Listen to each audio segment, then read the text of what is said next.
The way this fence is put together, it's in sections where basically once we remove those bolts, we're gonna be able to pick up this whole 2 panels here, slide it out of the way, and we'll keep that material just as it is because we'll need that when we put the fence back together to secure your backyard again after the addition is in. So, and that way all the wood matches and everything. If we go buy new wood, it's just not gonna match. So we'll keep the gates, we'll keep the fence, and we're gonna use some hydraulics to pull the posts out of the ground.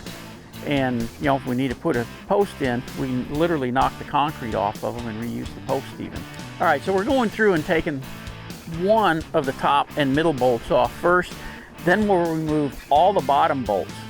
That way it can hang here rather than getting tippy and snapping off.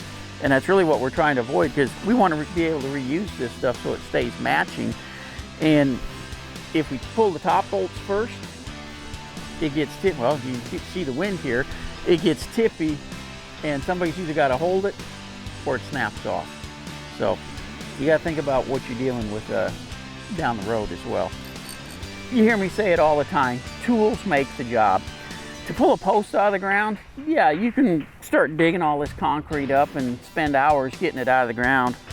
Or you can attach a board across here, put a jack on each side, and literally start jacking it up, and it'll pull the concrete and the post and everything out of the ground. Now, when you're real lucky, you have a skid steer on site, and that's what we're going to use today to just wrap a chain around these and jerk them out of the ground using the skid steer.